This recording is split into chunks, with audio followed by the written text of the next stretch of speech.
ইনফার্টিলিটির উপরে উনি ট্রেন্ড। 7 বছরের অভিজ্ঞতা ইনফার্টিলিটি ট্রিটমেন্টের উপর, এবং এই বিষয়েই ওনার পড়াশোনা। স্টিমুলেশন, ওভাম পিকআপ, ল্যাবে কি করা হয়, কেমন করে এমব্রায়ো ট্রান্সফার করা হয়, এই সব বিষয় নিয়ে আজকে উনি আমাদের সাথে আলোচনা করবেন। তো আমি আর দেরি না করে আমন্ত্রণ জানাচ্ছি ডক্টর শতাব্দীকে এবং অনুরোধ করছি আজকের আলোচনা শুরু করার জন্য। Doctor Shatabdi, welcome and over to you.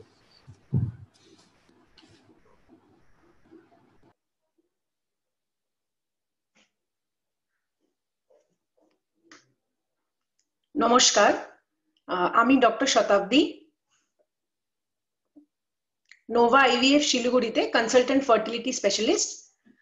আজকে আমি আপনাদের সঙ্গে একটা খুব গুরুত্বপূর্ণ বিষয় নিয়ে ডিসকাস করব। আপনাদেরকে একটু সরল ল্যাঙ্গুয়েজে বোঝানোর চেষ্টা করব যে আইভিএফ অথবা ইন ভিট্রো ফার্টিলাইজেশনে কি কি করা হয়, মানে ওর বেসিক স্টেপস গুলি কেমন, কবে কবে আপনাদের সেন্টারে আসতে হবে, কেমন করে প্রসেসটা পুরো কমপ্লিট হবে, এটার একটা ব্রিফ আপনাদেরকে আমি আজকে দিয়ে দেব। Next slide.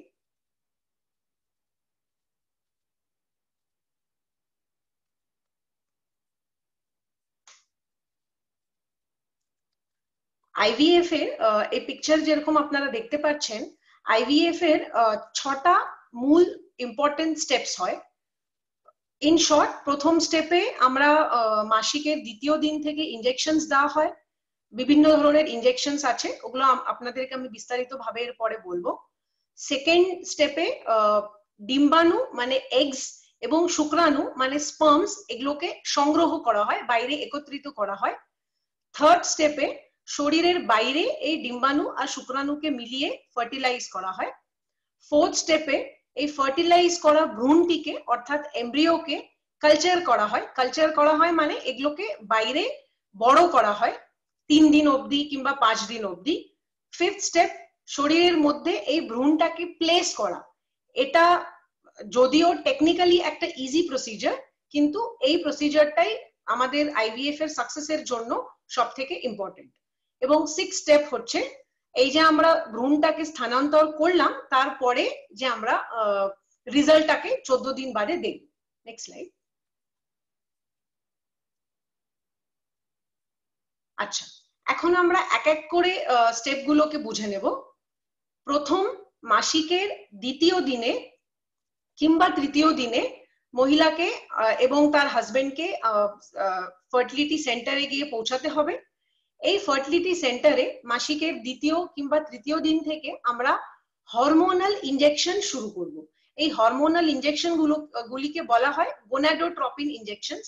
বিভিন্ন রকমের গোনাডোট্রপিন ইনজেকশনস রয়েছে, যেরকম follicle stimulating hormone, recombinant follicle stimulating hormone আছে, পিউরিফাইড আছে, ইউরিনারি আছে। যেই মহিলার যেরকম দরকার, ওনার দরকার অনুযায়ী আমরা এই হরমোনাল ইনজেকশন গুলো স্টার্ট করে দেব। এই হরমোনাল ইনজেকশন গুলো চলবে 10 দিন, 11 দিন, ম্যাক্সিমাম 12 দিন।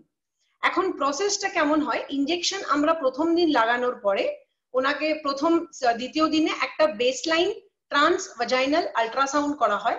এই ট্রান্স ভাজাইনাল আল্ট্রাসাউন্ডে, নেক্সট স্লাইড প্লিজ। এই ট্রান্স ভাজাইনাল আল্ট্রাসাউন্ডে আমরা দেখে নেব যে মহিলার বেসলাইন দুটি ডিম্বাশয়গুলিতে মানে দুটি ওভারিজে কতগুলো ফলিকল রয়েছে। বেসলাইন কোন বয়স হিসেবে, মহিলার বিভিন্ন বাকি ফিচার্স হিসেবে এই baseline number of follicles change করবে। কারো 4টে হবে পার ওভারি, কারো 6টা হবে।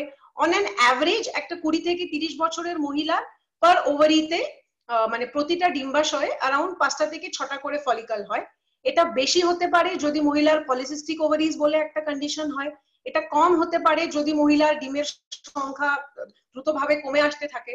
তো এই বেসলাইন স্ক্যানে আমরা এটাকে বলা হয় অ্যান্ট্রাল ফলিকল কাউন্ট। সো আমরা একটা বেসলাইন অ্যান্ট্রাল ফলিকল দেখে নেব দুটো ওভারিজে কোনো সিস্ট আছে কিনা। কারণ যে কোনো সিস্ট যদি ওভারিজে থাকে, এগুলো নিজস্ব একটা হরমোন সিক্রিট করে, এগুলো ইন্টারফিয়ার করে আমাদের বাইরের এক্সটার্নাল হরমোনস গুলোর সাথে। সেজন্য দেখে নেওয়া খুব দরকার বেসলাইন কোনো সিস্ট আছে কিনা।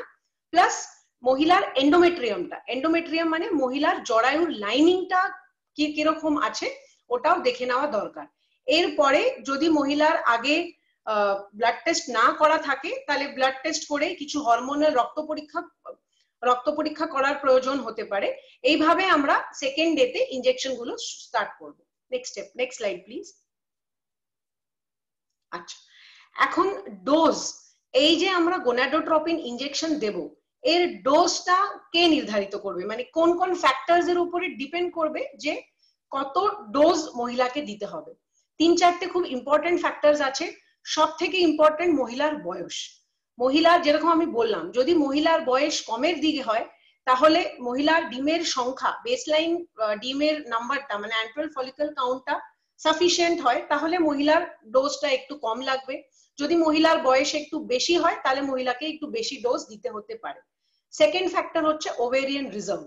ওভেরিয়ান রিজার্ভ মানে এমন একটা জিনিস যে ফিক্সড, প্রতিটি মহিলা যখন জন্ম হয় একটা ফিক্সড নাম্বার অফ ডিমের সংখ্যা নিয়ে জন্ম হয়। এই ডিমের সংখ্যাটা প্রতি মাসে যেরকম আমাদের মাসিক হতে থাকে, ডিমের সংখ্যাটা একটু একটু করতে থাকে। So at any given point of time, মানে যে কোনো মুহূর্তে সেই মহিলার শরীরে কতগুলো ডিমের সংখ্যা রয়েছে দুটো ডিম্বাশয় মিলে, এটাকে বলা হয় ওভেরিয়ান রিজার্ভ। থার্ড ফ্যাক্টর হচ্ছে বিএমআই। বিএমআই মানে বডি মাস ইন্ডেক্স। এটা মহিলার হাইট আর ওজন, মানে মহিলার হাইট আর ওয়েটের উপরে ডিপেন্ড করবে মহিলার বডি মাস ইন্ডেক্সটা কেমন। যদি মহিলার বডি মাস ইন্ডেক্সটা কম হয়, মানে মহিলা দেখতে বেশ বিলটা একটু রোগা হয়, তাহলে মহিলার ডোজ কম লাগবে। যদি বডি মাস ইন্ডেক্সটা একটু বেশির দিকে হয় তাহলে মহিলার ডোজটা একটু বেশি লাগার সম্ভাবনা থাকতে পারে। এন্ড ফোর্থ ফ্যাক্টর হচ্ছে এর আগে যদি কোনো আইভিএফ প্রসিজার সেই মহিলার হয়ে থাকে তাহলে সেই আইভিএফ প্রসিজারের সময় ওনার কি কি ইনজেকশন লেগেছিল, কোন ধরনের লেগেছিল, গোনাডোট্রপিন হরমোনস লেগেছিল, সেটার উপরেও ডিপেন্ড করবে যে এই সময় ওনাকে আমরা কি সেম গোনাডোট্রপিন ইনজেকশনস দেব নাকি ডোজটাকে একটু পাল্টে দেব। সো আমরা দেখলাম যে 4টে ইম্পর্টেন্ট ফ্যাক্টরস রয়েছে: বয়স, ovarian reserve, body mass index মানে মোটাপা কিংবা মানে মহিলা শরীরের গঠন, আর এর আগে যদি কোনো আইভিএফ প্রতিক্রিয়া হয়ে থাকে। গোনাডোট্রপিন ডোজটা on an average minimum 150 international units থেকে ম্যাক্সিমাম 450 ইন্টারন্যাশনাল ইউনিটস অব্দি আমরা শুরু করতে পারি ডিপেন্ডিং আপন দ্য আবাভ ফ্যাক্টরস। মোটামুটি 8 থেকে 12 দিনের মতন এই ইনজেকশন গুলি চলে। Next slide please. আচ্ছা, এখন মহিলা ইনজেকশনটা কোথায় নেবে?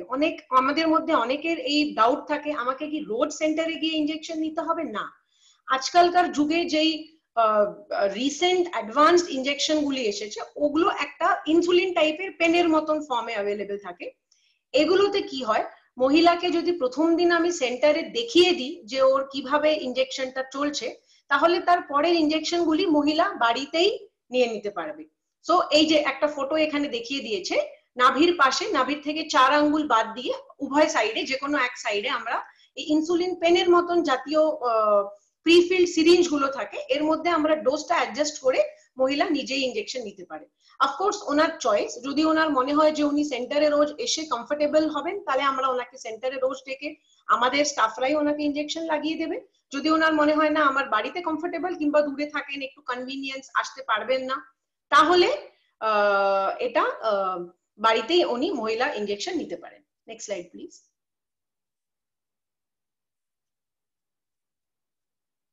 আচ্ছা, সো আমাকে এখন ডাক্তারকে মানে আমাকে পেশেন্টকে, মহিলাকে কবে কবে দেখতে হবে? আমাকে ওনার স্ক্যান একটা, যেরকম বললাম আমি, একটা মাসিকের দ্বিতীয় কিংবা তৃতীয় দিনে একটা বেসলাইন স্ক্যান হবে, তারপর ইনজেকশন গুলি 5 দিন চলবে। 6 দিনের দিন ওনাকে আমরা দেখব। 6 দিনের দিন আমরা ওনাকে দেখব যে ওনার ফলিকলসের সাইজ গুলো কিরকম রয়েছে। মোটামুটি 6 দিনের দিন একটা অন অ্যান অ্যাভারেজ 12 থেকে 14 মিলিমিটার ফলিকলের, মানে ডিমের, ফলিকল মানে ডিমের সাইজ গুলো মোটামুটি 12 থেকে 14 মিলিমিটার মতন হয়ে যাবে 6 দিনের দিন। এই 6 দিনের দিন ওনাকে একটা দ্বিতীয় ইনজেকশন আমরা এখন অ্যাড করে দিই, যেটাকে বলা হয় অ্যান্টাগনিস্ট ইনজেকশন। প্রথম ইনজেকশন যেটা 6 দিন চললো, 5 দিন চললো, ওটাকে বলা হয় গোনাডোট্রপিন ইনজেকশন। 6 দিনের দিন থেকে এখন মহিলার দুটো করে ইনজেকশন চলবে, একটা নর্মাল গোনাডোট্রপিন যেটা চলছিল তার সাথে আমরা একটা অ্যান্টাগনিস্ট ইনজেকশন এই সময় আমরা যোগ করে দেওয়া হয়। আর এই যে ইনজেকশন গুলি চলবে স্টিমুলেশনের সময়, এই ইনজেকশন গুলি কিন্তু টাইম সেন্সিটিভ, মানে যেই টাইমে ওনাকে আমরা ইনজেকশন গুলি দিচ্ছি, স্পেশালি এই অ্যান্টাগনিস্ট ইনজেকশনটা, মোটামুটি 30 মিনিটস, আধা ঘন্টা আগে পেছনে প্লাস মাইনাস করে কিন্তু ইনজেকশন গুলো ওনাকে রোজ লাগাতে হবে। টাইমটা আধা ঘন্টার থেকে বেশি আগে পিছে করা একদম আমরা অ্যাডভাইস করি না। Next slide please.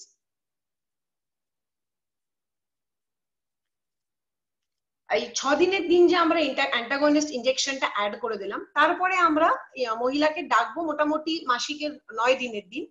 9 দিনের দিন এখন আমরা দেখে নেব ইনজেকশনের সাইজ, আপনার ডিমের সাইজ গুলো কিরকম রয়েছে, মানে ফলিকলের সাইজ গুলো কিরকম রয়েছে। আপনারা একটা পিকচার এখানে দেখতে পাচ্ছেন, এই ছবিতে দেখাচ্ছে যে যদি সবকিছু শরীরে ঠিক থাকে, যদি ডিমগুলো ফলিকল গুলো ভালোভাবে ইনজেকশনকে রেসপন্ড করে, তাহলে মাসিকের মোটামুটি 9-10 দিনের দিন এই ফলিকল কিংবা ডিমের সাইজ গুলো হয়ে যায় अराउंड 17 থেকে 18 মিলিমিটার, মানে 17 মিলিমিটারের বেশি।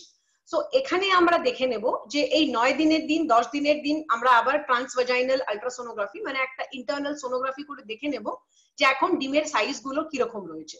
এখন যদি আমরা দেখি মোটামুটি যতগুলো বেসলাইন ফলিকলস ছিল ওর মধ্যে अराउंड 70% ফলিকলস 17 মিলিমিটারের বেশি হয়ে গেছে, তাহলে আমরা ওনাকে একটা ফাইনাল ইনজেকশনের টাইমটা সেদিন ডিসাইড করব, যেটাকে বলা হয় ট্রিগার ইনজেকশন। যদি আমরা এই দিন দেখি না এখনো 17 মিলিমিটারের বেশি হয়নি, 15-16 মিলিমিটার হয়েছে, কিংবা 10টা ডিমের মধ্যে আমরা দেখলাম কেবল 2টো ডিম 17 মিলিমিটারের বেশি হয়েছে, তাহলে হবে না। তাহলে আমরা ইনজেকশনটাকে আরো 1-2 দিন কন্টিনিউ করব, চালাবো, তারপর ফাইনাল ইনজেকশনটা দেব। আর যদি ডিমগুলো রেডি হয়ে থাকে, মানে 17 মিলিমিটারের বেশি হয়ে থাকে, অ্যাটলিস্ট 70% অফ দ্য ফলিকল, তাহলে এখানে আমরা ট্রিগার দেব। ট্রিগার ইনজেকশন, ট্রিগারটা মানে এটা হচ্ছে ফাইনাল ইনজেকশন।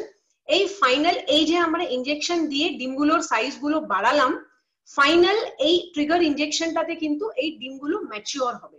ম্যাচিওর করার পরেই আমরা যখন ডিমগুলোকে বাইরে সংগ্রহ করব, ওটা দিয়ে আমরা ফার্দার কাজ করতে পারবো, ফার্টিলাইজ করে ওগুলোকে গ্রো করতে পারবো। ম্যাচিওর হওয়ার আগেই যদি আমরা এগুলোকে বার করে নিই, তাহলে কিন্তু আমাদের পুরো প্রসিজারটাই লস হয়ে গেল, কোনো লাভ হবে না। সো দ্যাট ইজ ওয়াই এই সোনোগ্রাফিটা খুব জরুরি। এই সোনোগ্রাফিটা আমরা ভালোভাবে করে নিয়ে যদি আমাদের মনে হয় রেডি আছে, তাহলে আমরা এই ট্রিগার ইনজেকশনটা দেব।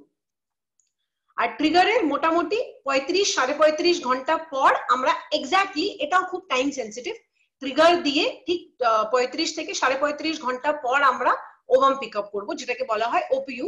তার ব্যাপারে আপনাদেরকে আমি ফার্দার স্লাইডসে ডিটেলসে বলবো। Next slide please. আচ্ছা, এখন ট্রিগার ইনজেকশন যেটা আছে, ট্রিগার ইনজেকশন দু রকমের হয়, ঠিক আছে। একটা ট্রিগার ইনজেকশন যেটা আমরা পুরনো, মানে যেটা আমরা অনেক আগের থেকে ইউজ করে এসেছি, ওটাকে বলা হয় HCG, মানে হিউম্যান কোরিয়নিক গোনাডোট্রপিন ইনজেকশন। আর একটাকে বলা হয় গোনাডোট্রপিন রিলিজিং হরমোন অ্যাগনিস্ট, মানে GnRH অ্যাগনিস্ট। এই দু রকমের ট্রিগারের সম্ভাবনা আছে।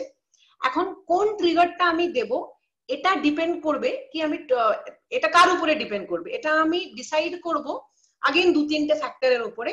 ফার্স্ট ফ্যাক্টর, যে আমি কি পেশেন্টের ফ্রেশ ট্রান্সফার করতে চাই, মানে কি আমি ডিমগুলো সংগ্রহ করে বার করে তৈরি করে সঙ্গে সঙ্গে 3-4 দিন কিংবা 5 দিন পর আবার ভ্রূণটাকে মহিলার জরায়ুতে ঢুকিয়ে দেব, নাকি আমি ডিমগুলো বার করে সংগ্রহ করে মহিলার একটা মাসিক হয়ে যাক, তার পরের মাসে জরায়ুর লাইনিংটা তৈরি করে আমি ওর ট্রান্সফারটা করব। এটার উপরে ডিপেন্ড করবে আমি কোন ট্রিগার দেব। যদি আমি HCG ট্রিগার, যদি আমি ফ্রেশ ট্রান্সফার প্ল্যান করে থাকি, মানে সেই সাইকেলেই পিকআপের 4-5 দিন পর আমার ট্রান্সফার করার প্ল্যানিং থাকে, তাহলে আমি HCG ইনজেকশনটা দেব।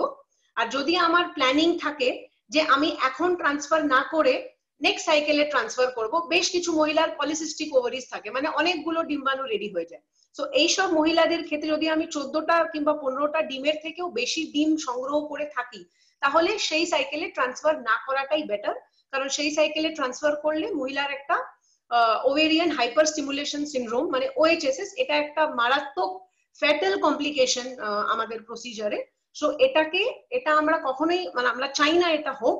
সেই জন্য এরকম ক্ষেত্রে, যাদের ক্ষেত্রে আমরা অনেক বেশি ডিম সংগ্রহ করে ফেলেছি, অনেক বেশি ডিম তৈরি হয়ে গেছে, এই ক্ষেত্রে ফ্রোজেন ট্রান্সফার করাটা বেটার, মানে নেক্সট সাইকেলে ট্রান্সফার করাটা বেটার।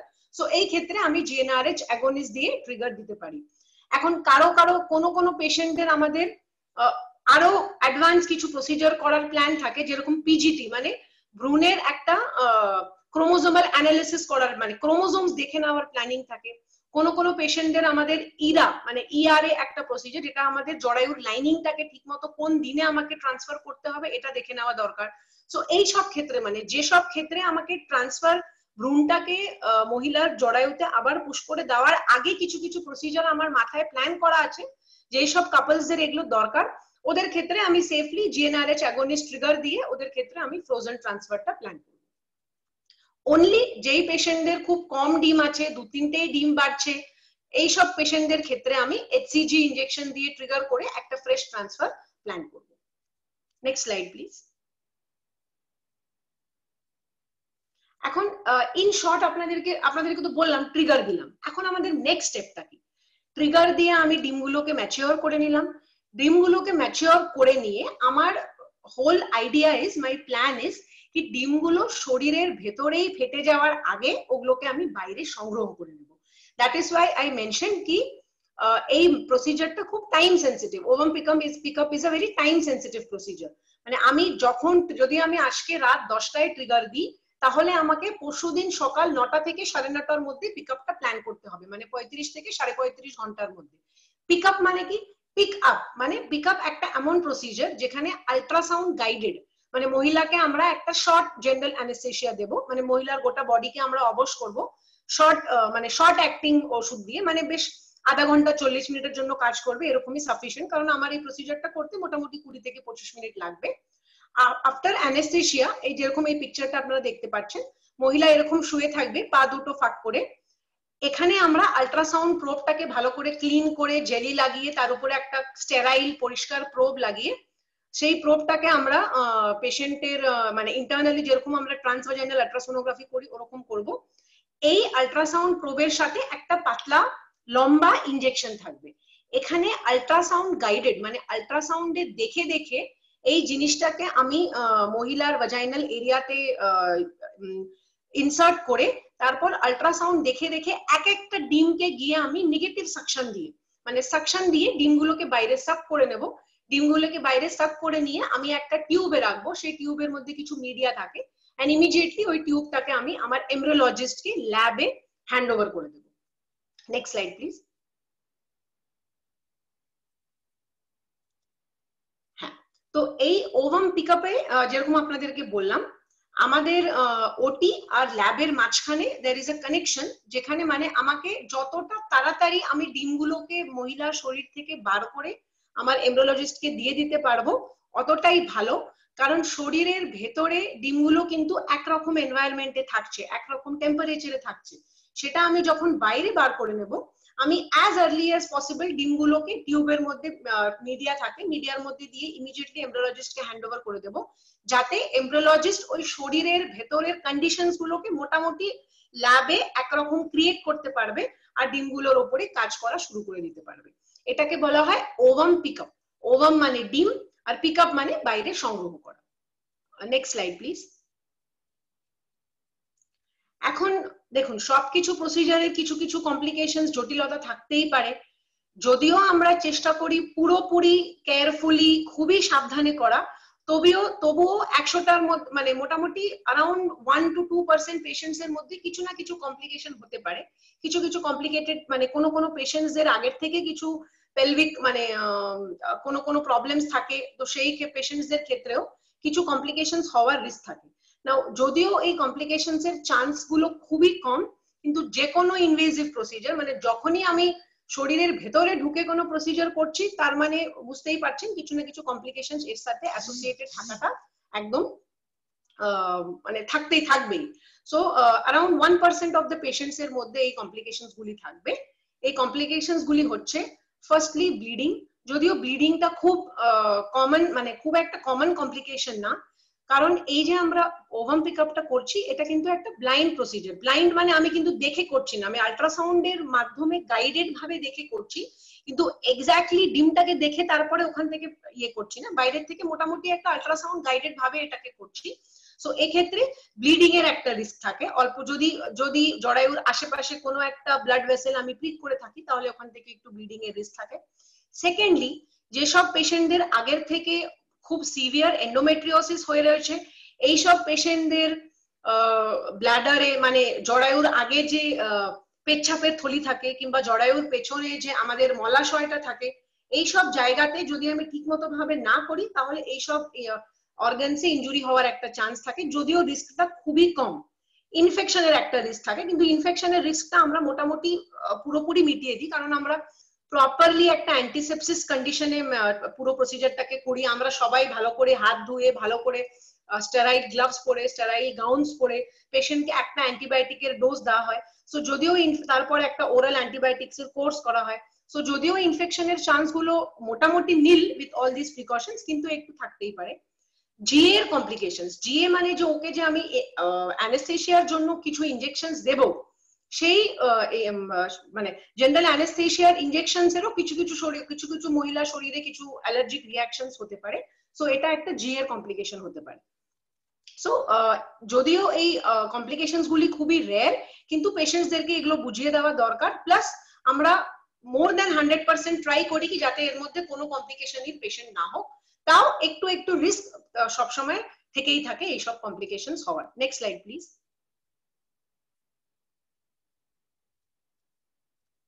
এখন আপনাদেরকে জাস্ট একটু ইন শর্ট আইডিয়া দিয়ে দিই, আমি যেই ডিমগুলো বার করে নিলাম, অ্যাট দ্য সেম টাইম যেদিন আমি মহিলার ডিম বার করব সেদিন মহিলার হাজবেন্ডকেও বলবো একটা সিমেন্ট স্যাম্পল দিতে, মানে শুক্রাণুর স্যাম্পল দিতে, কারণ এই ডিমটাকে আর শুক্রাণুটাকে মিলিয়ে আমি বাচ্চা তৈরি করব। এটা আমি বারবার সব পেশেন্টদেরকে বলে থাকি, আপনাদেরকেও অনেকবার বললাম। এই ভ্রূণটা মানে এই বাচ্চাটা কোথায় তৈরি হবে এটা আপনাদের জানা খুব দরকার, কারণ এই ভ্রূণটা কোন পরিস্থিতিতে তৈরি হচ্ছে, কিরকম এক্সপিরিয়েন্স মানুষ তৈরি করছে, কতটা মাইনিউট ভাবে দেখে তৈরি করছে, এর উপরে কিন্তু অনেকটা ডিপেন্ড করবে যে আইভিএফ টা সাকসেস হবে কিনা। ভ্রূণের কোয়ালিটির উপরে অনেকটা ডিপেন্ড করবে যে আইভিএফ টা সাকসেস হবে কিনা। এটা ইন শর্ট আমাদের ওয়ার্ক স্টেশন বলতে পারেন আপনারা, মানে আইভিএফ ল্যাবটা বলতে পারেন, ল্যাবরেটরি মানে আমাদের সব থেকে ইম্পর্টেন্ট ভাগ যে কোনো আইভিএফ সেন্টারে। না এখানে তিনটে জায়গা আপনারা দেখছেন, একটা আছে ওয়ার্ক স্টেশন।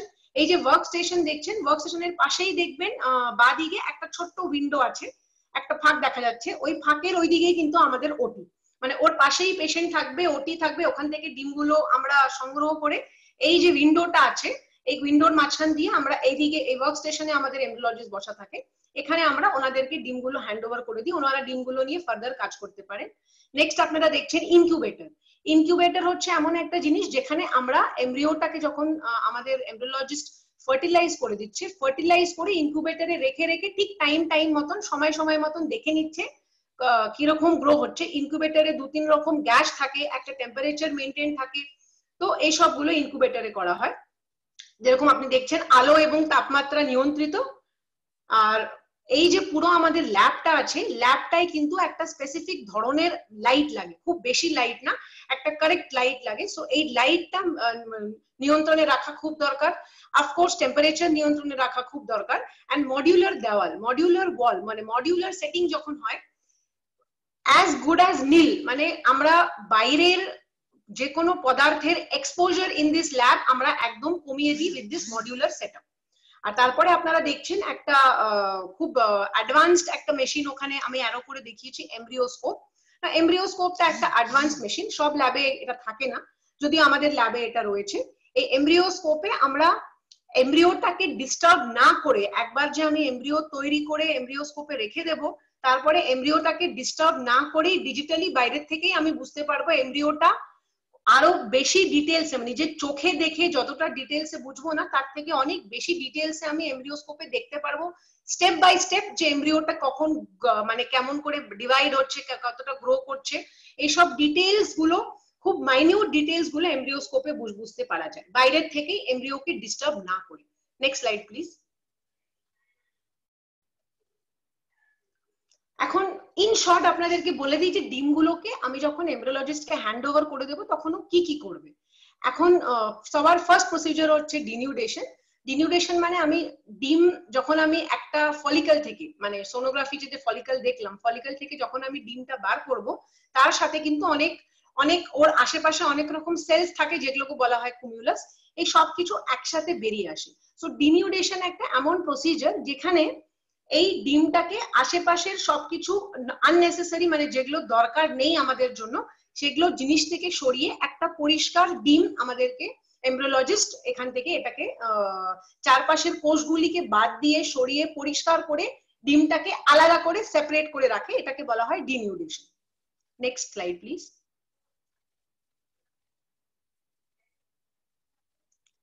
এখন ডিনিউডেশন করে মানে ওভাম গুলোকে মানে ডিমগুলোকে ঠিকভাবে একটা স্ক্রিনিং করে এখন দেখে নেওয়া হচ্ছে যে ডিমগুলোর কোয়ালিটি কেমন। ডিমগুলোর কোয়ালিটি হিসেবে তারপরে আমরা ডিসাইড করব যে এখানে আমরা নর্মাল আইভিএফ ভাবে এগুলোকে ডিমগুলোকে ফার্টিলাইজ করব নাকি ইক্সি করে ফার্টিলাইজ করব। Next slide please. Next slide please. হ্যাঁ, তো ওটা আপনাকে দেখালাম আমি একটা আইভিএফ ল্যাব। ওই আইভিএফ ল্যাবে ডিমকে স্ক্রিন করে ডিনিউড করে ভালোভাবে দেখে নিয়ে তারপরে ফার্টিলাইজ করা হয়।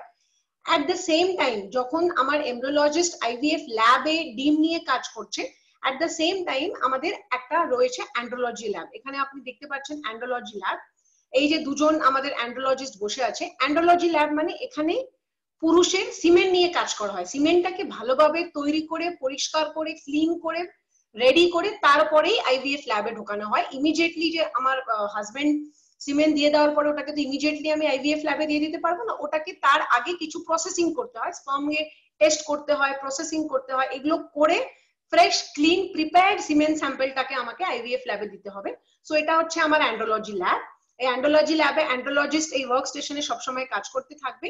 আর এই ট্যাঙ্ক গুলো দেখছেন, এই ট্যাঙ্ক গুলোতে সিমেন্ট গুলো যখন কালেক্ট করে আমরা ফ্রিজ করি, কোনো কাপলস এর মধ্যে হাজবেন্ডসরা ডিফেন্সে কাজ করে কিংবা কোনো কারণে আসতে পারে না পিকআপের দিন, সো এইসব ক্ষেত্রে ওনাদের সিমেন্ট আমরা আগে থেকে ফ্রিজ করে রাখার একটা পদ্ধতি আছে। নাইট্রাস গ্যাসে আমরা খুব কম টেম্পারেচারে -196°C টেম্পারেচারে এই সিমেন্ট গুলোকে আনলিমিটেড টাইমের জন্য ফ্রোজেন রাখতে পারি, সো দ্যাট যেদিন আমরা পিকআপ করছি ডিমগুলোকে সংগ্রহ করছি, যদি সেদিন স্বামী আসতে না পারে কিংবা কোনো কারণে ডিউ টু স্ট্রেস সেদিন স্বামী ফ্রেশ সিমেন্ট স্যাম্পল না দিতে পারে, তাহলে এই ফ্রোজেন স্যাম্পল দিয়ে আমরা কাজ করি।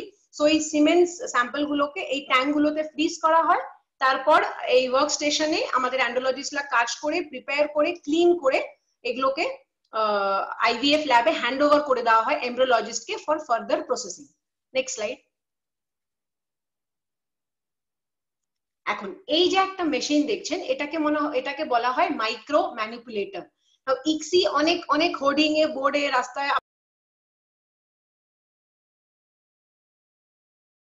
Intracytoplasmic sperm injection. এখানে কি করা হয়, এই যে পাশের ছবিটা আপনারা দেখতে পাচ্ছেন, এটা হচ্ছে একটা ডিমের ছবি। আর এই মাইক্রো ম্যানিপুলেটর মানে এটা একটা খুব হাই ডিগ্রি মাইক্রোস্কোপ। এই মাইক্রোস্কোপের নিচে আমরা একটা ডিমকে রাখবো, এমব্রিওলজিস্ট একটা ডিমকে রাখে, আর এই মাইক্রো ইনজেকশন দিয়ে উনি যেই স্পার্মের যে উনি স্পার্ম কালেকশনের যে স্যাম্পলটা উনি পাবেন এমব্রিওলজিস্ট, ওখান থেকে উনি একটা বেস্ট সিন স্পার্মটাকে কালেক্ট করে নেবেন, দেখে নেবেন, একটা স্পার্মটাকে ইমোবিলাইজ করে ইনজেকশনের দ্বারা এই ডিমের মধ্যে ইনজেক্ট করে দেবেন, পুশ করে দেবেন। মানে একরকম হয় ন্যাচারাল আইভিএফ, মানে যেখানে আমরা একটা ডিশে একটা ডিম রেখে দিই, তার আশেপাশে কয়েক লক্ষ স্পার্মকে ছেড়ে দিই, স্পার্ম নিজের থেকেই গিয়ে ভেদ করে ডিমের ভেতরে চলে যায়। এই ক্ষেত্রে একটু চান্স থাকে যে কিছু কিছু ডিম হয়তো স্পার্ম ভেদ করতে পারবে না, সো আমাদের ফার্টিলাইজেশনের রেটটা একটু কমে যায়। সো এখন আমরা মোটামুটি 90% কেসেসে ইক্সি করা হয়। ইক্সি মানে এমব্রিওলজিস্টই একটা ভালো দেখতে স্পার্মকে খুঁজে নেয়, ইনজেকশনে নিয়ে নেয়, ওটাকে এই ডিমের মধ্যে ইনজেক্ট করে দেওয়া হয়। এটাকেই বলা হয় ইন্ট্রাসাইটোপ্লাজমিক স্পার্ম ইনজেকশন। এটাতে আমাদের ফার্টিলাইজেশন ফেলিয়ার, যে কোনো ভ্রূণ তৈরি হলো না, এর চান্সটা অনেকটা কমে আসে। Next slide please.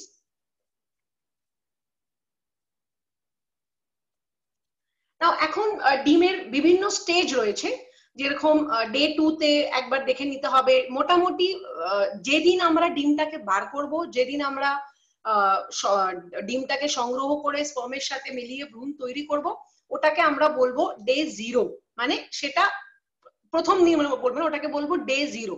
তারপরে যে নেক্সট ডে আমরা দেখব সেটাকে আমরা বলবো ডে 1, মানে প্রথম দিন হবে। এই সময় আমাদের ফার্টিলাইজেশনটা চেক করে নেওয়া খুব দরকার। ইক্সি করা সত্ত্বেও কিন্তু কিছু কিছু হয়তো ফার্টিলাইজ হবে না, যদিও খুব কম এই চান্সটা, তাও ভালোভাবে ফার্টিলাইজ হয়েছে কিনা এটা আমরা ডে 1 এ, মানে আমরা যেদিন পিক আপ করলাম তার পরের দিনটাকে আমরা ডে 1 বলবো, সেই দিন আমরা এটা যাচাই করে নেব। Next slide please. তারপর আমরা বিভিন্ন রকম স্টেজে দেখতে থাকবো যে এমব্রিওস গুলো কোন স্টেজে গিয়ে পৌঁছালো। ডে 2 তে মোটামুটি 4 সেল, মানে 4টে সেল, একটা যে আমরা ভ্রূণ তৈরি করব ওটা ডিভাইড হয়ে, ভাগ হয়ে মোটামুটি 4টে সেল তৈরি হয়ে যাবে ডে 2 তে। তারপর ডে 3 তে ওটা হয়ে যাবে 8 সেল, মানে 8টা সেল হয়ে যাবে। তারপর ডে 4, ডে 5 এ, ডে 4 এ মোটামুটি একটা এমন স্টেজ হবে 16 সেল মতন, 16টা সেল মতন, ওটাকে বলা হয় মরিউলা। আর তারপরে ডে 5 এমব্রিও, মানে যেটা ম্যাক্সিমাম আমরা ল্যাবে গ্রো করতে পারি, ওটা হচ্ছে ডে 5, ওটাকে বলা হয় ব্লাস্টোসিস্ট। এই এমব্রিওটার মহিলা জরায়ুতে গিয়ে ইমপ্ল্যান্টেশন হওয়ার চান্সটা সব থেকে বেশি থাকে, ব্লাস্টোসিস্ট। Next slide please. এখন লাস্ট স্টেপ যেটা বললাম, second last step rather, embryo তৈরি হয়ে গেল। এখন আমরা ডিসাইড করব যে আমি ফ্রেশ ট্রান্সফার, মানে আগে আমরা ডিসাইড করে নিয়েছি ফ্রেশ ট্রান্সফার করছি নাকি ফ্রোজেন ট্রান্সফার করছি। যদি আমি ফ্রেশ ট্রান্সফার করে প্ল্যান করে থাকি মহিলার, তাহলে আমি পিকআপের দিন থেকে একটা ইনজেকশন ওকে শুরু করে দেব, ওটাকে বলা হয় প্রোজেস্টেরন ইনজেকশন। আর ঠিক পিকআপের থেকে 5 দিনের দিন আমি ওর ব্লাস্টোসিস্ট, মানে 5 দিনের এমব্রিওটা ট্রান্সফার করতে পারবো, এটাকে বলা হয় ফ্রেশ ট্রান্সফার। এখন ফ্রোজেন ট্রান্সফারে কি হয়, ফ্রোজেন ট্রান্সফারে আমি সেই সাইকেলটাতে আর ট্রান্সফার করব না। একবার আমি ডিমগুলোকে বাইরে সংগ্রহ করে ফার্টিলাইজ করে ভ্রূণ তৈরি করে, এই ভ্রূণগুলোকে আমি 5 দিন অবধি বাড়িয়ে এগুলোকে আমি ফ্রিজ করে দেব, মানে ফ্রোজ করে দেব। এগুলোকে এমব্রিওস গুলোকে ফ্রিজ করে দেওয়া হয়। এর মধ্যে পিকআপের 5-6 দিন বাদে মহিলার মাসিক হয়ে যাবে। মাসিকের দ্বিতীয় কিংবা তৃতীয় দিনে আমি মহিলাকে সেন্টারে ডেকে নেব, আপনাকে আসতে হবে। এসে আমি একবার আবার ওই বেসলাইন স্ক্যানটা করে নেব, দেখে নেব যে ডিম্বাশয়গুলোর সিচুয়েশনটা কেমন আছে। দুটো হরমোন পরীক্ষা করে নেব, যদি হরমোন পরীক্ষার রিপোর্ট গুলো আমার ঠিক থাকে, বেসলাইন স্ক্যানটা ভালো থাকে, জরায়ুর লাইনিংটা বেশ সুন্দর থাকে, তাহলে আমি এখন ওর মাসিকের দ্বিতীয় দিন থেকে, পিকআপের পরের মাসিকের দ্বিতীয় দিন থেকে ওর প্রোগাইনোভা কিংবা মাইস্ট্রা, মানে ইস্ট্রোজেন একটা ট্যাবলেট আমরা ওকে শুরু করব, যেটা ওর জরায়ুর লাইনিংটাকে, যেটা আপনার জরায়ুর লাইনিংটাকে তৈরি হতে রেডি করবে। এই লাইনিংটা তৈরি হতে মোটামুটি আপনার 12 থেকে 14 দিন লাগবে। ট্যাবলেটটা শুরু করার ঠিক 10 থেকে 11 দিনের মাথায় একবার আমি মহিলাকে স্ক্যান করে দেখে নেব লাইনিং এর থিকনেসটা কত আছে, মানে লাইনিংটা কতটা মোটা আছে, এটা আমার দেখে নেওয়া খুব দরকার। লাইনিংটা মোটামুটি 7 থেকে 8 মিলিমিটার, মানে 7 to 8 মিলিমিটার হতে হবে for the best chances of implantation. ঠিক আছে, কম লাইনিং এ যে হবে না ইমপ্ল্যান্টেশন এরকম না, but for the best chances of implantation লাইনিংটা 7 মিলিমিটার থেকে বেশি হবে। অন অ্যান অ্যাভারেজ সব পেশেন্টদের 12 থেকে 14 দিনের মধ্যে লাইনিংটা তৈরি হয়ে যায়। লাইনিংটা তৈরি হয়ে গেলে একটা, এই যে পিকচার আপনারা দেখতে পাচ্ছেন, পাতলা ফ্লেক্সিবল ক্যাথেটার দ্বারা, অ্যানেস্থেসিয়ার দরকার পড়ে না, আল্ট্রাসাউন্ড করে দেখে ঠিক জরায়ুর ভেতরে আমি ওটাকে, ভ্রূণটাকে আস্তে করে প্লেস করে দেব। যদিও টেকনিক্যালি এই প্রসিজারটার কোনো কমপ্লিকেশন নেই, এটা শুনতে একটা easy procedure, but this is the most critical step of IVF, কারণ এর উপরে ডিপেন্ড করবে আমার এমব্রিও, মানে এমব্রিও ট্রান্সফারের টেকনিক, কতটা ভালোভাবে আমি এমব্রিওটাকে ট্রান্সফার করলাম, প্লাস এমব্রিওটা কিরকম কোয়ালিটি আছে, এই দুটোর উপরেই কিন্তু ডিপেন্ড করবে আমার এমব্রিওটা জরায়ুতে গিয়ে লাগবে কিনা, মানে ইমপ্ল্যান্ট হবে কিনা, আর আমার রেজাল্টটা পজিটিভ আসবে কিনা। Next slide please. Next slide please. Next slide. Next slide please. Next slide please. Okay, এখন আমি যে ভ্রূণগুলোকে স্থানান্তর করে দিলাম জরায়ুর ভেতরে, ভ্রূণগুলোকে অনেক মহিলাদের অনেক বেশি ভ্রূণ তৈরি হয়ে যায়, মানে একটা সাইকেলে আমি যখন তৈরি করে সব সংগ্রহ করে ফার্টিলাইজ করে ভ্রূণ তৈরি করব, একাধিক ব্লাস্টোসিস্ট অনেক পেশেন্টদের তৈরি হয়ে যায়। তো এরকম ক্ষেত্রে তো আমার, যদি আমার কাছে 4টে ভ্রূণ থাকে, ভালো কোয়ালিটি 4টে ভ্রূণ থাকে, 4টে ভ্রূণই তো আমার মহিলা জরায়ুতে একবারে পুশ করে দেওয়ার দরকার নেই। এখানে আমি একটা কিংবা দুটো ভ্রূণ পুশ করে বাকি ভ্রূণগুলোকে আমি ফ্রিজ করে রাখতে পারবো, মানে এই এমব্রিওস গুলোকে আমরা, এগুলোকে বলে এমব্রিওস আর ফ্রোজেন, মানে এই এমব্রিও গুলোকে আমরা ফ্রিজ করে রেখে দিতে পারবো for future use. Future use মানে আমি বোঝাচ্ছি যদি মহিলার সেই সাইকেলের রেজাল্টটা নেগেটিভ হয় তাহলে আমার কাছে আমাকে পুরো প্রসিজারটা আবার না করে খালি তৈরি করা ভ্রূণটা পুশ করতে হবে, ওটা করতে পারি। কোনো মহিলাদের কাপলসদের প্রথমবারেই পজিটিভ এসে গেল, তাহলে যদি ওরা 2 বছর পর এখন চায় যে না আমার আরেকটা বাচ্চা চাই, তাহলে আমাকে এই পুরো প্রসিজারটা করতে হবে না, যে তৈরি করা ভ্রূণগুলো আমার এই কাপলের নামে আপনাদের নামে ফ্রিজ করা থাকবে, ওগুলোকেই আমি আবার নর্মাল টেম্পারেচারে এনে আপনার জরায়ুর লাইনিংটা তৈরি করে দিয়ে এই ভ্রূণগুলোকে আপনার জরায়ুতে পুশ করে দিতে পারবো। Next slide please.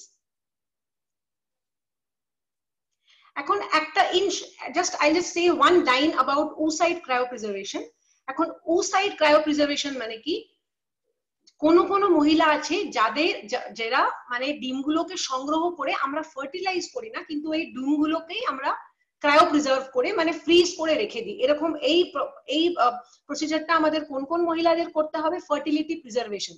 মানে যদি কম বয়সের মহিলার ক্যান্সার ট্রিটমেন্ট চলছে, এখন ক্যান্সারে আপনারা জানেন কিমোথেরাপি রেডিওথেরাপিতে ওভারিজ গুলো ডিস্ট্রয়, ডিম্বাশয় মহিলার ডিস্ট্রয় হয়ে গেলে ডিমগুলোরও ক্ষতি হতে পারে।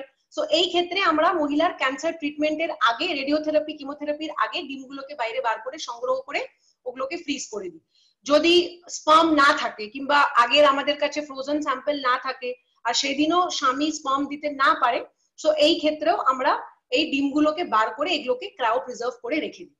এখন ডিমগুলো ভ্রূণগুলো ট্রান্সফার করে দেওয়ার ঠিক 11 দিন যদি আমি ব্লাস্টোসিস ট্রান্সফার করি তাহলে 11 দিন বাদে, আর যদি আমি 3 দিনের ভ্রূণ স্থানান্তর করি গর্ভে তাহলে 11 দিন, তাহলে 14 দিন বাদে আপনাদেরকে সেন্টারে ডেকে আমরা বিটা এইচসিজি নামের একটা টেস্ট করব।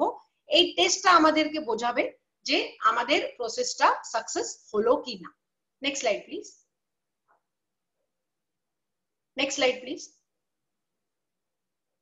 তো এটাই হলো আপনাদেরকে আমি ইন শর্ট সবগুলো স্টেপস বোঝানোর চেষ্টা করলাম, যে মাসিক হওয়া থেকে ইনজেকশন শুরু করা থেকে ডিম সংগ্রহ করা থেকে ফার্টিলাইজ করা থেকে ফ্রেশ ট্রান্সফার করলে সেই সাইকেলে অথবা ফ্রোজেন ট্রান্সফার করলে তার পরের সাইকেলে আমরা ভ্রূণটাকে স্থানান্তর করে তার 11 কিংবা 14 দিন বাদে আমরা একবার রেজাল্টটাকে দেখে নিই যে পজিটিভ হলো কিনা। আপনাদের মানে very very thank you to all of you আপনাদের সময়ের জন্য and for your patient hearing. Thank you. Thank you, Dr. Shatabdi. আমি একটু চলে যাব আমাদের প্রশ্নোত্তর সেকশনে এবং আমাদের যারা অ্যাটেন্ডিস রয়েছে তাদের প্রশ্নগুলোর উত্তর দেওয়ার জন্য একটু আপনাকে রিকোয়েস্ট করব। আমাদের প্রথম প্রশ্ন হচ্ছে মিস সুপর্ণা রাউত থেকে। উনি জানতে চাইছেন যে ওনার ইররেগুলার পিরিয়ডে উনি ভুগছেন, তো ফার্স্ট প্রশ্ন ওনার এটাই যে উনি রেগুলার পিরিয়ড কিভাবে অ্যাচিভ করতে পারেন।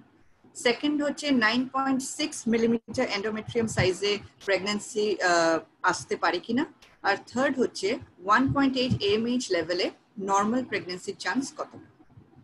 আচ্ছা, এখন কোয়েশ্চেনস গুলো তো ওনার একটু ব্রড আনসারের মতন, যদিও I just try to be crisp. এখানে আমি বলতে চাই ইররেগুলার পিরিয়ডস এর সুপর্ণাদি অনেক কারণ আছে, ঠিক আছে? সো কিভাবে আপনার রেগুলার মেন্সেস হবে এটা জানার জন্য কিন্তু আমাকে আগে বুঝে নিতে হবে, থাইরয়েড হরমোন টেস্ট করে, প্রোল্যাকটিন হরমোনসের টেস্ট, আল্ট্রাসাউন্ড করে বুঝে নিতে হবে আপনার ইররেগুলার মেন্সেসের কারণটা কি। একবার যখন আমি বুঝতে পারবো ইররেগুলার মেন্সেসের কি কারণ, নিশ্চয়ই আমি অ্যাকর্ডিংলি থাইরয়েড হরমোন কম বেশি থাকে ট্যাবলেট দিয়ে কিংবা প্রোল্যাকটিনের ওষুধ দিয়ে আমি মেন্সেসটাকে রেগুলার করতে পারবো। আসি আপনার দ্বিতীয় প্রশ্নতে। দ্বিতীয় প্রশ্ন ছিল আপনার 1.8 মিলিমিটার।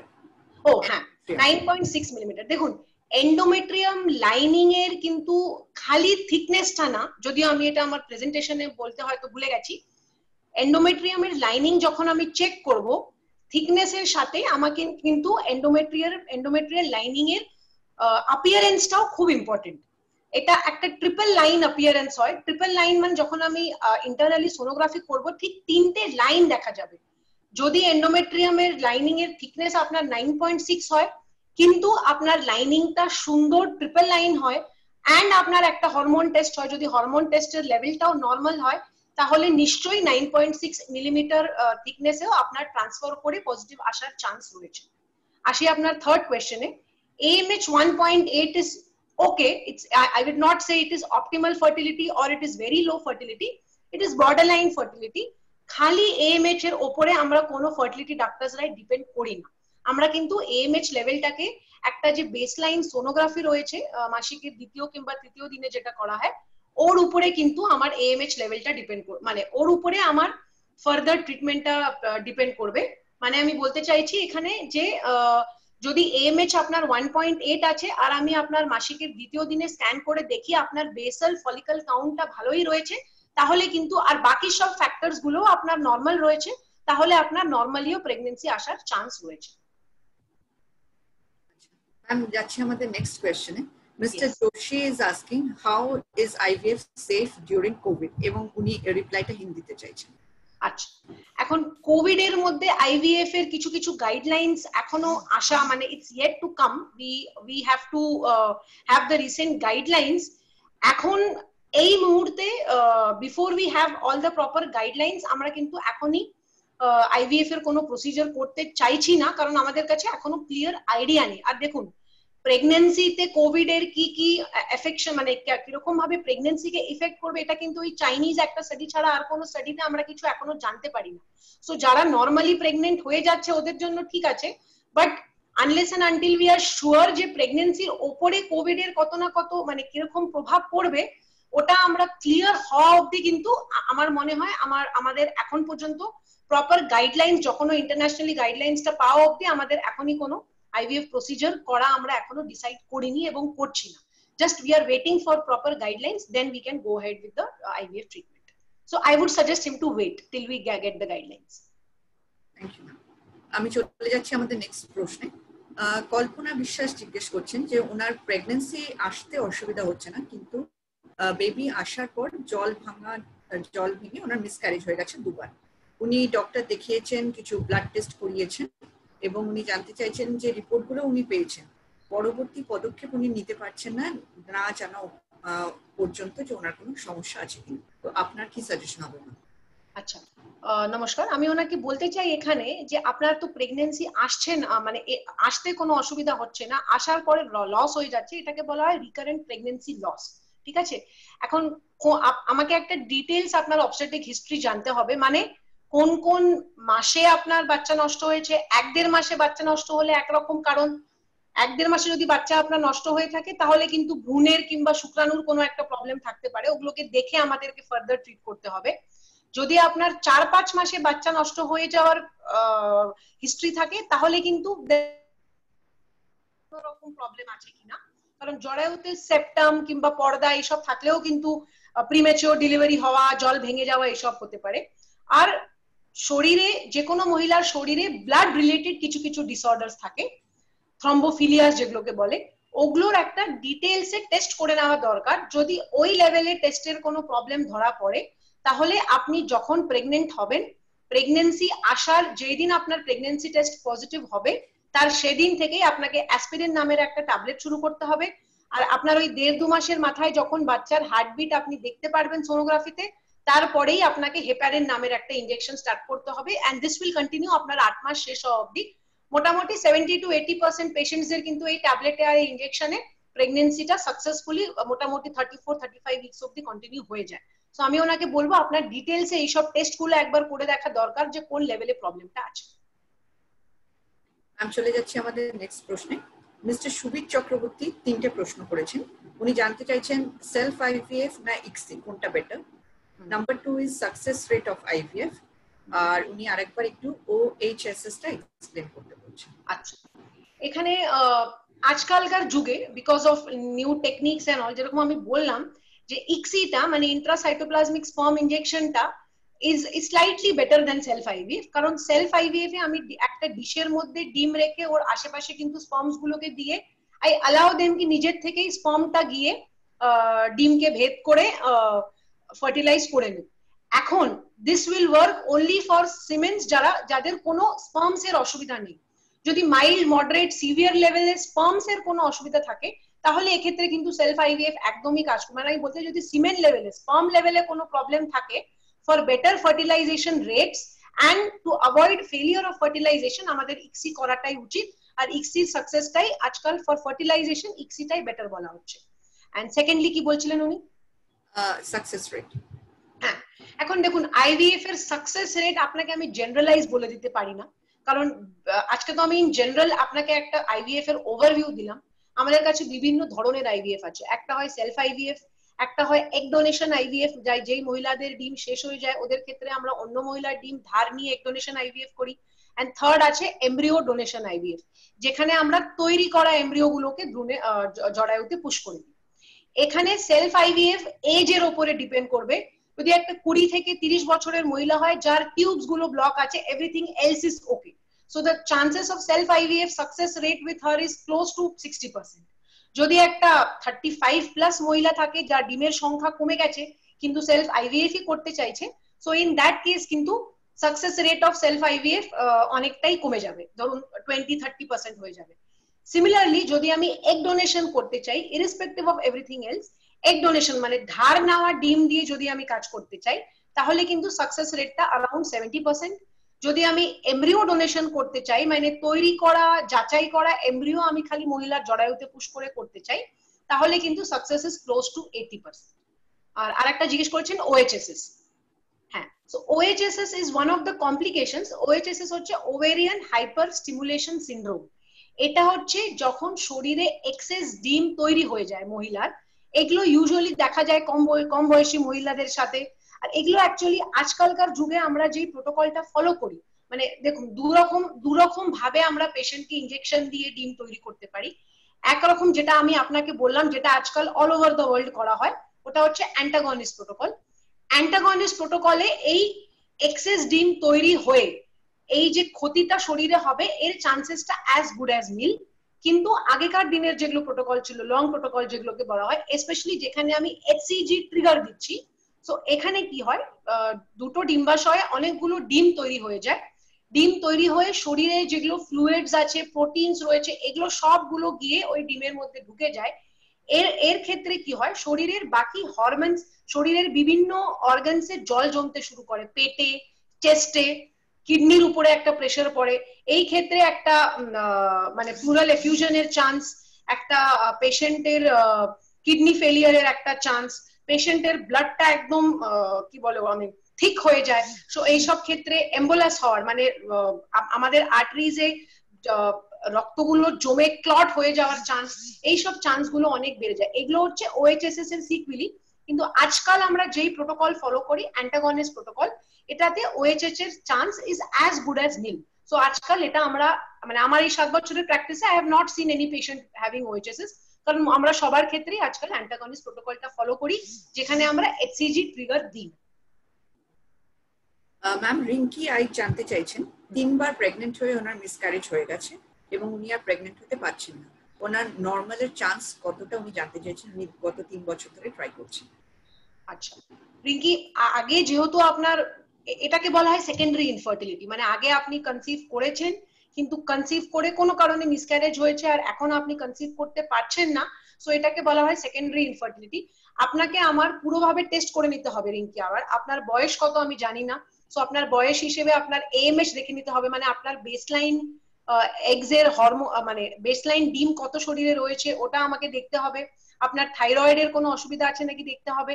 আরে ইউজুয়ালি যাদের আগে বাচ্চা এসে মিসক্যারেজ হয়ে মানে ওয়াশ হয়ে থাকে, যেটাকে আমরা ডিএনসি বলি, এই সব পেশেন্টদের কিন্তু অনেক সময় দেখা গেছে ওয়াশ করার পরে এই ওয়াশ করা প্রোডাক্টস গুলো টিউবে গিয়ে টিউব গুলোকে ব্লক করে দেয়। মানে সেকেন্ডারি ইনফার্টিলিটিতে কিন্তু টিউব একটা ব্লক হয়ে যাওয়ার চান্স খুব থাকে। সো আপনার টিউবও আমাকে ইভ্যালুয়েট করে নিয়ে দেখতে হবে। আপনার বয়স, আপনার এএমএইচ, আপনার টিউব, এই তিনটে জিনিস দেখে আমি আপনাকে বলতে পারবো আপনার নরমালি প্রেগন্যান্সি আসার চান্স আছে কিনা আর আপনার কি ট্রিটমেন্টের দরকার। মিসেস মৌমিতা সরকার জানতে চাইছেন যে ওনার এএমএইচ 2.18, টিএসএইচ 7.4, প্রোল্যাকটিন 28.05, তো ওনার ক্ষেত্রে আমাদের কি করা উচিত? AMH is okay, 2.1 is fair, prolactin is also okay, ওনার কিন্তু TSH টা বেশি, 7.2 is on the higher side, TSH levels has to be maximum 4.5, 4.5 এর থেকে বেশি হলে কিন্তু এটা বেশি TSH। সো এই ক্ষেত্রে আমাদেরকে আগে TSH টাকে নরমালাইজ করতে হবে। Again as I said before, খালি AMH ওর উপরে আমি ডিপেন্ড করব না, আমি একবার ডে 2 তে ওর বেসলাইন স্ক্যান করে দেখে নেব বেসলাইন ডিমের সংখ্যা কি রকম রয়েছে, ওর উপরে ডিপেন্ড করবে। আই থিংক উইথ 2.1 AMH আর বেসলাইন ডিমের সংখ্যা ঠিকই থাকার কথা। থাইরয়েডটাকে কন্ট্রোল করে যদি ওনার টিউবস গুলিও নরমাল থাকে, আমি ওনাকে একটা ওষুধপত্র দিয়ে ডিম বাড়িয়ে সময় মতন মেলামেশা করে চেষ্টা করতে বলতে পারি, at least for 3 to 4 cycles। Mrs মৌসুমী জিজ্ঞেস করছেন যে ওনার হাজবেন্ড বাইরে থাকেন এবং ওনারা খুব কম মিট করেন, তো কনসিভ করতে চাইছেন, এবং ওনার AMH 3.5, তাহলে সেক্ষেত্রে কি করা উচিত? পারফেক্ট। আপনাদের মতন পেশেন্ট যাদের হাজবেন্ডরা বাইরে থাকে, ডিফেন্স আছে কিংবা যে কোনো কারণে বাইরে আছেন, কম মিট করেন, ইনফ্রিকুয়েন্ট ইন্টারকোর্স, আপনাদের ক্ষেত্রে কিন্তু IUI বলে আমাদের একটা মেথড রয়েছে যেটা খুব ভালো কাজ করে। IUI হচ্ছে ইন্ট্রা ইউটেরাইন ইনসেমিনেশন। এখানে আমি যেরকম ডিউরিং মাই প্রেজেন্টেশন বললাম যে আমাদের কাছে কিন্তু সিমেন্টটাকে ফ্রিজ করে রাখার একটা পদ্ধতি আছে। সো যখনই আপনার হাজবেন্ড ইজ ইন টাউন, যখনই উনি বাইরে মানে শহরে আসবেন, আপনি ফার্টিলিটি সেন্টারে গিয়ে হাজবেন্ডকে বলবেন সিমেন্টটাকে, ওখানে সিমেন্টটা কালেক্ট করিয়ে সিমেন্টটাকে ফ্রিজ করিয়ে নিতে। এই ক্ষেত্রে কি হবে, সিমেন্টটা ফ্রিজ হয়ে গেল, আপনার AMH is good, 3.5 is good AMH, I am assuming you have normal cycles. আপনার টিউবস গুলোকে একবার ইভ্যালুয়েট করে নিতে হবে HSG করে, HSG কিংবা SSG করে। আপনার টিউবস গুলো যদি নর্মাল খোলা থাকে তাহলে আপনার মাসিকের দ্বিতীয় কিংবা তৃতীয় দিন থেকে আপনাকে ট্যাবলেট কিংবা ইনজেকশন দিয়ে আপনার ডিমগুলোকে পাকিয়ে বাড়িয়ে, যখন ডিমগুলোর সাইজ ম্যাচিওর হয়ে যাবে, মোটামুটি 18 মিলিমিটার হয়ে যাবে, তার সেই সময় ওই ট্রিগার HCG ইনজেকশনটা দিয়ে তার ঠিক 36 ঘন্টা থেকে 40 ঘন্টার মধ্যে হাজবেন্ডের যে ফ্রোজেন স্যাম্পলটা আছে ওটাকে নিয়ে আমি সেফলি IUI করতে পারবো। এটাতে আপনার প্রেগন্যান্সির চান্সটা খুব ভালো আছে।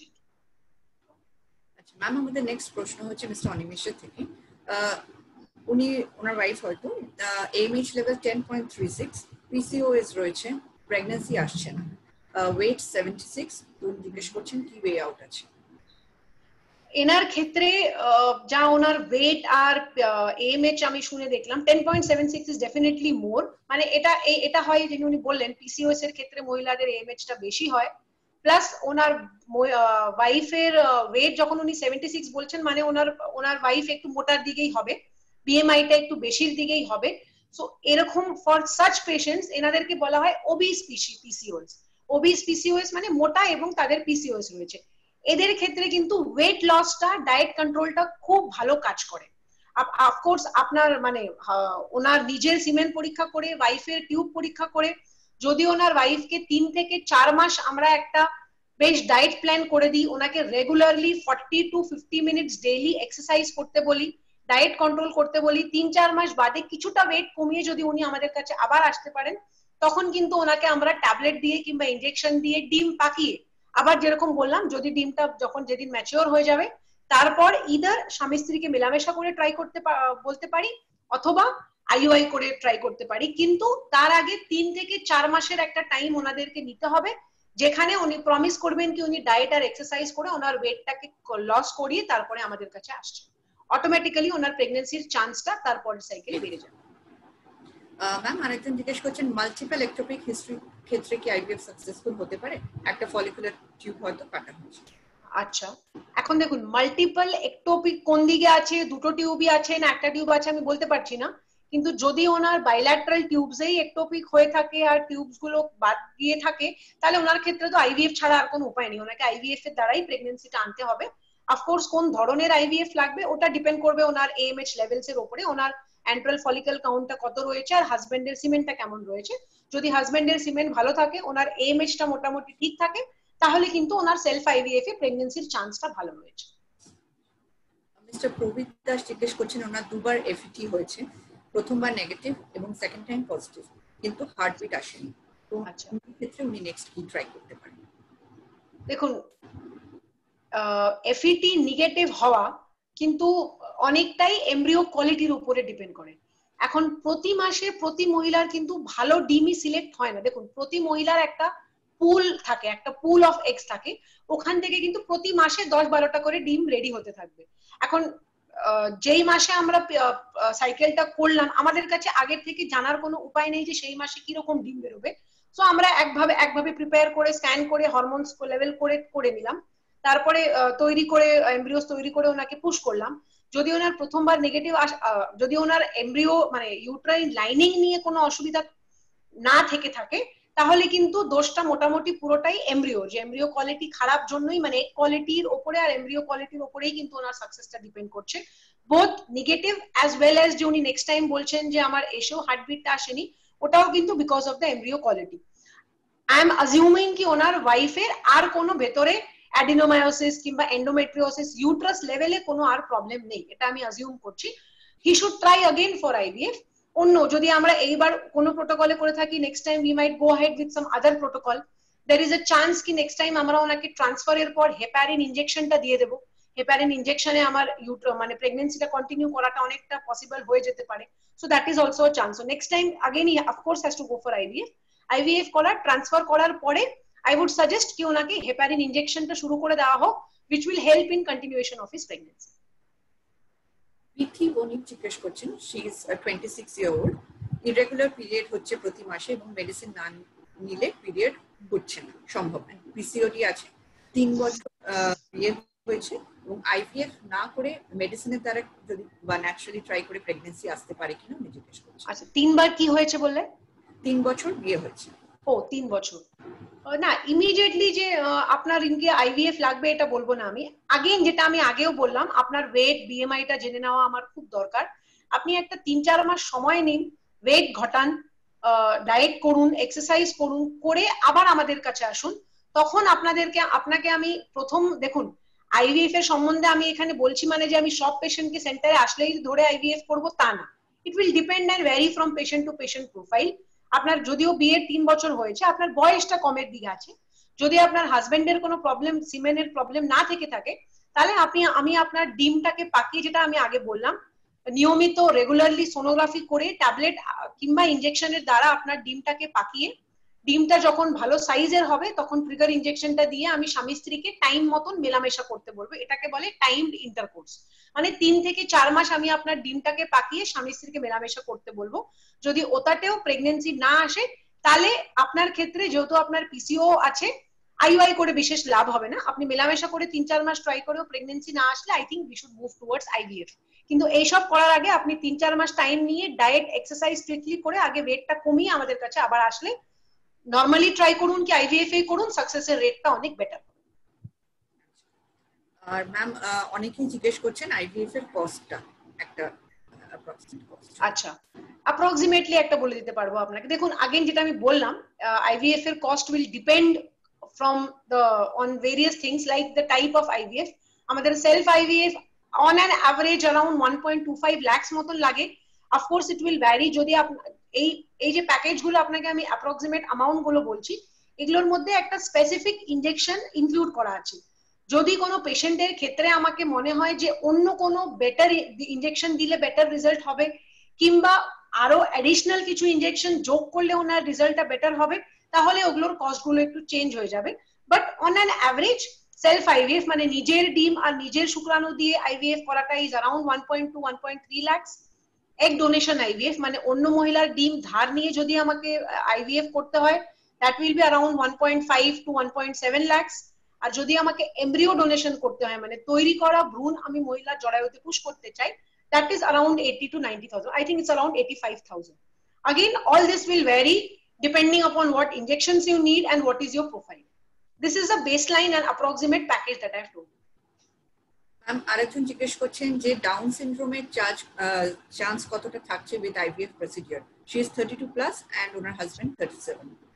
দেখুন, আলাদা করে আইভিএফ করে বাচ্চা এসেছে বলে যদি একটা কাপল নরমালি ওনাদের প্রেগন্যান্সি হয়ে থাকে আর আরেকটা কাপল যাদের আইভিএফ করে প্রেগন্যান্সি এসেছে, দুটো কাপলের মধ্যে কিন্তু ডাউন সিনড্রোমের রিস্কটা সেম। ঠিক আছে, ডাউন সিনড্রোমের রিস্ক ডিপেন্ডস এন্টায়ারলি আপন the age of the female and the quality of the egg, মানে ডিমের কোয়ালিটির উপরে আর মহিলার বয়সের সাথে ডাউন সিনড্রোম ডিপেন্ড করবে। সো আইভিএফ এ আমার প্রেগন্যান্সি আসুক কি নরমালি প্রেগন্যান্সি আসুক, 30 প্লাস মোর সো যদি মহিলার বয়স 35 এর বেশি হয়, ডাউন সিনড্রোমের রিস্কটা কিন্তু দুটোতেই বেড়ে যায়, নরমালি আসুক কি আইভিএফ এ আসুক। আইভিএফ এ প্রেগন্যান্সি এসেছে বলে কিন্তু ডাউন সিনড্রোমের রিস্কটা নরমালি আসার থেকে কিছু বেশি হয়ে যাচ্ছে না, it remains the same. So of course আমাদের কাছে আইভিএফ যেরকম আমি বললাম পিজিডি এগুলো করে মানে এমব্রিওটা ভ্রূণটা মহিলার জরায়ুতে স্থানান্তর করার আগে কিন্তু আমরা বায়োপসি করে দেখতে পারি, ওর ক্রোমোজোমাল অ্যানালিসিস করে আমরা ডাউন সিনড্রোমটাকে পুরোপুরি রুল আউট করে তুই তারপর ট্রান্সফার করতে, তাহলে কিন্তু আমাদের ডাউন সিনড্রোমের রিস্কটা একদমই নীল হয়ে যাবে। অর ইন আদার কেস যদি আমরা এগুলো বায়োপসি না করি, তাহলে নর্মাল প্রেগন্যান্সিতে ডাউন সিনড্রোমের যা চান্স আইভিএফ করলেও তার চান্স। আইভিএফ এ বাচ্চা এসেছে বলে মহিলার আলাদা করে কিছু রিস্ক এই ডাউন সিনড্রোম কিংবা অন্য ক্রোমোজোমাল অ্যানোমালিজ এর চান্স কিন্তু বেড়ে যায় না। এটা আপনাদেরকে একটু ক্লিয়ারলি বলে দিই, আপনাদের অনেকেরই এটা ভুল ধারণা থাকে। আইভিএফ এ আর নর্মালি প্রেগন্যান্সি আসলে এইসব প্রবলেমস এর রিস্ক কিন্তু একই থাকে। ঝুমুর বণিক বলছেন যে ওনার 36 বছর বয়স, বাকি সব রিপোর্ট ওনার নর্মাল আছে, কিন্তু ওনার লেফট টিউবে ব্লকেজ আছে। তো প্রেগন্যান্সি আসার পরেও 3 বার নষ্ট হয়ে গেছে। আচ্ছা, তো সেক্ষেত্রে ওনার কি করা? আচ্ছা দেখুন, লেফট টিউবে একটা টিউব তো আপনার খোলা আছে, so that is still some chance at normal pregnancy. কিন্তু এই যে আপনি বলছেন যে 3 বার আপনার প্রেগন্যান্সি নষ্ট হয়ে গেছে, তাহলে ঝুমুর আমার মনে হয় এই ক্ষেত্রে আপনার ডিমের কোয়ালিটি হয়তো একটু কমে এসেছে। আপনার বয়স তো এখন 36,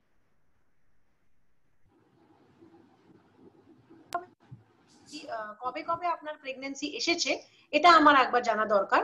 যদি আপনার সবগুলো প্রেগন্যান্সি মোটামুটি 34 থেকে 36 বছরের মধ্যে এসে থাকে, তাহলে কিন্তু নষ্ট হয়ে যাওয়ার কারণ একটাই, যে আপনার ডিমের কোয়ালিটি এবার খারাপ হয়ে এসেছে। সো আপনাকে একবার ডিটেলসে ইভ্যালুয়েট করিয়ে নিতে হবে। আপনার এএমএইচ এবার বেসলাইন ফলিকুলার অ্যান্ট্রাল ফলিকল কাউন্টটা কত আছে ওটাও আমাকে দেখে নিতে হবে। এইসব যাচাই করে আমি আপনাকে নর্মালি ট্রাই করার অ্যাডভাইসটা আর দেবো না, যেহেতু আপনার বয়সটা বেশির দিকে। আমি বলবো আপনাকে আইভিএফ করা উচিত, প্লাস ইফ পসিবল যদি আমরা ওই ক্রোমোজোমাল অ্যানালিসিস পিজিটি করে তারপরে বেস্ট পসিবল ভ্রূণটা যদি আমরা আপনার জরায়ুতে প্লেস করতে পারি, তাহলে আপনার প্রেগন্যান্সি আসার চান্সটাও অনেকটা বেড়ে যাবে এবং নর্মালি কন্টিনিউ হওয়ার চান্সটাও অনেকটাই ভালো থাকবে। ম্যাম, আমরা আমাদের ফাইনাল কোয়েশ্চেন এবারে নিয়ে নিচ্ছি, and it's from Miss Shreya Mukherjee. উনি ইরেগুলার পিরিয়ডসে ভুগছেন 5th April, then again 26th April. ওনার কথা অনুযায়ী এটা 10 দিন আগে এগিয়ে এসছে ওনার সাইকেলটা। উনি COQ40 এন্ড ফলেক্সটিন এই দুটো ট্যাবলেট উনি নিচ্ছেন, কিন্তু কোভিড এর পরে ওনার ট্রিটমেন্টটা এখন অবধি স্থগিত আছে। তো দুবারই ফ্লো কন্টিনিউ হয়েছে 1-2 দিনের জন্য, এবং তো এরপরে উনি কিভাবে এগোবেন সেটা আপনার কাছ থেকে একবার জানতে চাইছি। আচ্ছা দেখুন ঝুমুর, আমি বলতে চাইছি সবার যে মেন্সেস, সব মহিলার কিন্তু মেন্সেসের সাইকেলের একটা ফিক্স ডিউরেশন থাকে। আমার মেন্সেস এভরি 30 ডেজে আসছে বলে আপনারও আসার দরকার এটা কিন্তু না। অফকোর্স এভরি 10 দিনে মেন্সেস আসলে হবে না, কিন্তু 21 দিন থেকে 35 দিন অবধি কিন্তু নর্মালি কোনো কোনো মহিলার মাসিক এসে থাকে।